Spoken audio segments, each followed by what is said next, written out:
তুমি আমার কথা মানলে করে আমার কথা তুমি শুনলা না। শয়তান যুক্তি দেয়, আল্লাহ আপনি তো আমাকে কি দ্বারা সৃষ্টি করেছেন? আপনি তো আমাকে আগুন দ্বারা সৃষ্টি করেছেন। ওই আগুনকে আপনি তো মাটি দ্বারা সৃষ্টি করেছেন। আগুনের কাজ করে ওটা আর মাটির কাজ দিছে না। অতএব আমি আগুনকে সিজদা করতে পারবো না। ইয়া আল্লাহ কোরআনে বলেন, আজকে থেকে ভবিষ্যৎ হয়ে গেলাম। তুমি আর ইবলিস, তুমি আজালিল, তুমি আর ইসলামের সন্তান নও।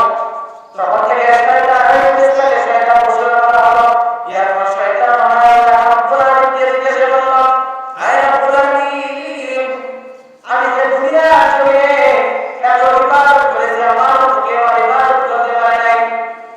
পৃথিবীর এমন কোনো জায়গা নাই যে আমার সিজদা করে নাই। পৃথিবীর আনাচে কোনাচে প্রত্যেকটা কোনায় কোনায় আমার সিজদা রয়েছে, প্রত্যেকটা জায়গায় আমার সিজদা রয়েছে। এর বিনিময়ে কি আপনি আমাকে কিছু দিবেন না? ইয়া আল্লাহ রাব্বুল আলামিন বলল, বলো তুমি এর বিনিময়ে কি চাও? এর বিনিময়ে তুমি কি চাও?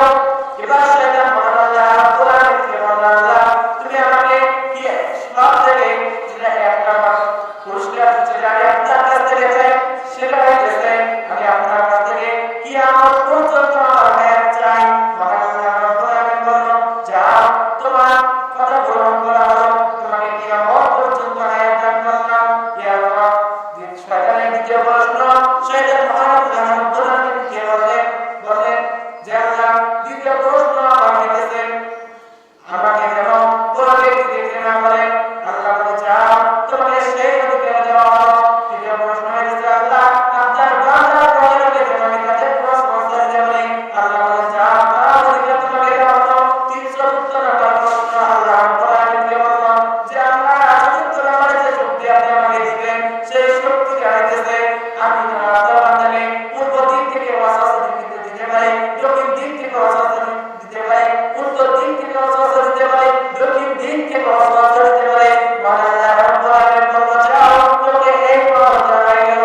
এরপর মহান আল্লাহ রাব্বুল আলামিন বলছেন, তুমি আমার বান্দাকে পূর্ব দিক থেকে ওয়াসওয়াসা দিবে, তুমি আমার বান্দাকে পশ্চিম দিক থেকে ওয়াসওয়াসা দিবে, তুমি আমার বান্দাকে উত্তর দিক থেকে ওয়াসওয়াসা দিবে, তুমি আমার বান্দাকে দক্ষিণ দিক থেকে ওয়াসওয়াসা দিবে।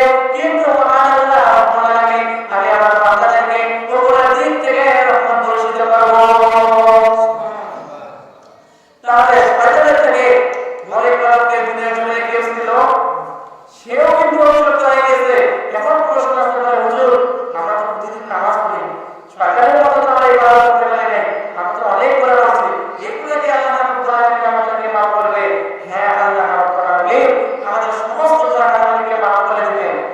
নবী করিম সাল্লাল্লাহু আলাইহি ওয়াসাল্লামের জামানায় নবী করিম সাল্লাল্লাহু আলাইহি ওয়াসাল্লাম সাহাবীদেরকে বললেন, ও সাহাবী, একজন সাহাবী জিজ্ঞেস করলেন, ইয়া রাসূলুল্লাহ আপনাকে তো 100% এর মধ্যে 100% মানতে হবে। আল্লাহ রাসূল বললেন, হ্যাঁ অবশ্যই 100 এর মধ্যে 100 মানতে হবে, 99 হবে না। সাহাবী বলল, ইয়া রাসূলুল্লাহ 99% হবে না। বলেন, না আমাদেরকে 100 এর মধ্যে 100% ইসলামের উপর থাকতে হবে। কি বলছেন? 100 এর মধ্যে 100 থাকতে হবে। কিন্তু সাহাবী বলল,